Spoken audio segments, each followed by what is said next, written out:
Le damos mucha importancia a la relación entre las personas que formamos este proyecto. Unos meses realmente muy intensos, muy interesantes. Tuvimos los mismos problemas que tienen yo creo que todos los emprendedores, ¿no? ¿Qué financiación necesito? ¿Dónde la busco? ¿Cómo constituyo la empresa? ¿Qué forma jurídica? Todavía hay muchísimas incertidumbres, hay muchas inquietudes respecto a cómo va a afectar y algún día, desgraciadamente, va a tener que llegar.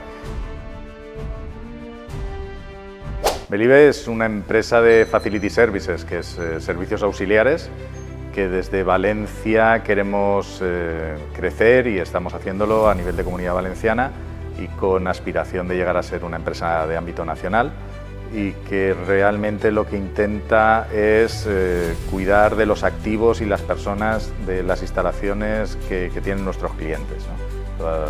Lo que son los edificios, lo que son las instalaciones, oficinas, naves industriales y las personas que trabajan en ellas. Nos dedicamos al tejido empresarial, no hacemos servicios a particulares y llevamos trabajando desde Valencia, como te decía, desde hace ya más de 3 años. Inicios es la evolución de un proyecto de una serie de personas que nos conocimos en una etapa anterior y que al final vimos que quizá faltaba algo en las empresas actuales que en ese momento estaban funcionando en este sector y decidimos emprender esta aventura empresarial con un equipo, como te decía, que ya nos conocíamos.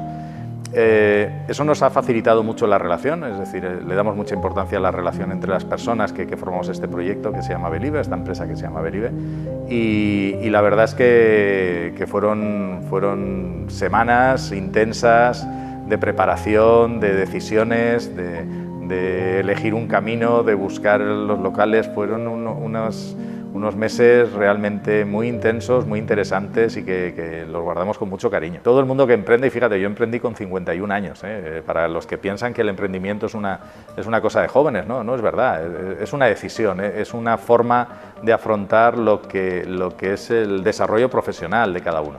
Y la verdad es que fue un tema con una evolución importante que siempre te cuesta. Estás en una situación cómoda, por decirlo de alguna manera, y tomar la decisión de arriesgar a salir de ese círculo y a montar este proyecto empresarial, la verdad es que fueron, como te decía, semanas, meses muy intensos, pero que vamos a guardar siempre, ¿no? en la memoria, y que de verdad estamos muy satisfechos con el resultado que estamos teniendo. La verdad es que yo creo que los problemas que se puede encontrar todo el mundo, menos uno. Nosotros partíamos de una experiencia en el sector, de conocer bien el sector, de conocer bien los que pensábamos que eran nuestros potenciales clientes y que pensábamos que podíamos ofrecerles algo que iba a interesarles. Entonces tuvimos los mismos problemas que tienen yo creo que todos los emprendedores, ¿no? ¿Qué financiación necesito? ¿Dónde la busco? ¿Cómo constituyo la empresa? ¿Qué forma jurídica? ¿Dónde nos ubicamos? ¿Las oficinas? ¿Me instalo ya en unas oficinas? ¿Busco un sitio más temporal? Y ese tipo de problemas o de situaciones son las que yo creo que enfrenta cualquier emprendedor y que tienes que ir resolviendo día a día y tomando las decisiones que piensas que pueden beneficiarte, ¿no? en este arranque. Bueno, el sector nuestro de servicio auxiliar, como bien dices, tiene una pata importante en lo que es la limpieza y la desinfección, que puede que haya sufrido menos si lo consideramos individualmente, ¿no? Como sector realmente se nos ha demandado más servicio, muchos clientes han tenido que reforzar sus protocolos de higiene en sus instalaciones y eso, por un lado, sí que nos ha dado una cierta estabilidad, ¿no? en nuestra actividad. Pero por otro también hay clientes que lo han sufrido, ¿no? La inactividad derivada primero de los cierres derivados del confinamiento y luego lo que ha ido viniendo a lo largo de estos meses, que ya es un año prácticamente, pues también hemos tenido situaciones que hemos tenido que ajustar nuestro nivel de servicio con otros clientes.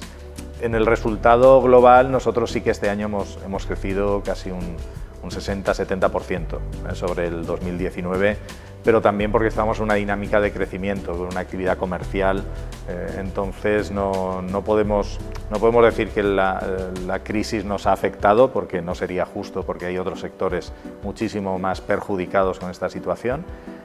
Algo nos ha afectado puntualmente, pero el resultado global es que hemos podido navegarla de alguna manera con cierta tranquilidad, y, como te decía, con una línea de crecimiento muy potente.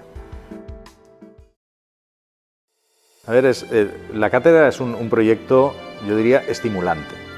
Estimulante en el sentido que como empresarios realmente lo que queremos es generar beneficio para la sociedad que está en nuestro entorno. Es decir, el ser un empresario no es solo una búsqueda de una actividad económica que pueda ser rentable, que lógicamente claro que lo tiene que ser, sino que intentas generar una situación de mejoría o de mejora del entorno en el que nos desenvolvemos. Y la cátedra es un canal en el que podemos desarrollar y podemos devolver un poco a esa sociedad parte de lo que nos da a través de la posibilidad de tener una empresa que está funcionando y que nos está permitiendo tener ese desarrollo profesional. Y unos soportes que ojalá hubiéramos tenido algunos cuando empezamos nuestra andadura y que les tienen que llevar a realmente poder canalizar esas inquietudes empresariales y de emprendimiento que tienen, y en ese camino es donde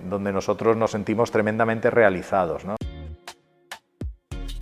Bueno, el programa Yobul vino a cubrir el año pasado, en la primera edición, pues un poco un hueco que había entre el programa inicial estrella de la cátedra, que es el Keep Ser Empresari, y un programa que ya lleva muchos años funcionando, que es el programa de mentoring, y veíamos que había un hueco en medio con personas que querían emprender pero que todavía no tenían la idea madurada, ya habían tomado la decisión de que querían tener su proyecto empresarial, pero no habían llegado al estadio necesario como para poder entrar en ese programa de mentorización y de apoyo, porque todavía no tenían esa idea conformada, madura, de manera suficiente como para poderse lanzar, ¿no? Y es un programa que viene a ayudar a modelizar esa idea, a darle una validez y a poder echar una mano a todas estas personas en esas dudas que decíamos: ¿cómo lo monto? ¿Qué estructura societaria? ¿Qué financiación voy a necesitar?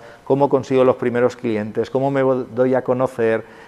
Todas esas pequeñas cosas que son realmente obstáculos en el desarrollo de un proyecto empresarial, de una startup, y que las personas que hemos pasado por ahí realmente podemos echar una mano en esa ayuda muy concreta y muy clara en esos patrones, ¿no? Yo creo que les tenemos que decir varias cosas. No digo consejos, digo reflexiones, porque consejos es difícil a veces, ¿no? el trasladar un consejo, pero sí una reflexión. La primera es que no tengan miedo a equivocarse. Todos nos equivocamos y a veces cuando estás empezando tienes recursos limitados, quieres aprovecharlos muy bien y te da miedo cada paso que parece que tienes que dar. Entonces yo les diría: no tengáis miedo a equivocaros. Tenéis una idea y estáis enamorados de ella y pensáis que realmente eso va a aportar un valor a un cliente, hay que ir a por ello sin miedo a equivocarse. Eso sí, intentar no cometer errores, pero si los cometes, simplemente es darte cuenta muy rápido para que te consuman el mínimo de recursos posibles y de esos errores aprender y seguir hacia adelante. Ese sería el primero, ¿no? No tener excesivo miedo a esa equivocación inicial, a esos errores iniciales. La segunda es que piensen siempre en el cliente. Su idea puede ser muy buena, que a ellos les parezca que es muy buena, pero realmente lo que vale es que el mercado, que los consumidores realmente te respondan y te digan que sí, que quieren tu solución, que quieren tu producto, que quieren tu servicio. Entonces, que nunca pierdan de vista lo que es el mercado y lo que es el cliente, desde el minuto uno. Tiene que estar siempre en el centro de sus decisiones. Y la tercera es que se rodeen de buena gente. Que se rodeen de buena gente, sea dentro de la propia sociedad, sea como colaboradores, como trabajadores, gente que les asesore, que les ayude, que se rodeen de buena gente. Gente que les pueda realmente trasladar situaciones que están viendo que no lo están haciendo bien y que les puedan decir: oye, cuidado con esto, piensa si por aquí podrías ir mejor. Gente que les vaya a apoyar en ese camino, y sobre todo gente que quiera comprometerse con su proyecto cuando estamos hablando de colaboradores o de socios, que les vayan a seguir ese ritmo y que puedan ayudarles a desempeñar. Entonces, no tener miedo al error, pensar siempre en el cliente y sobre todo rodearse de muy buena gente.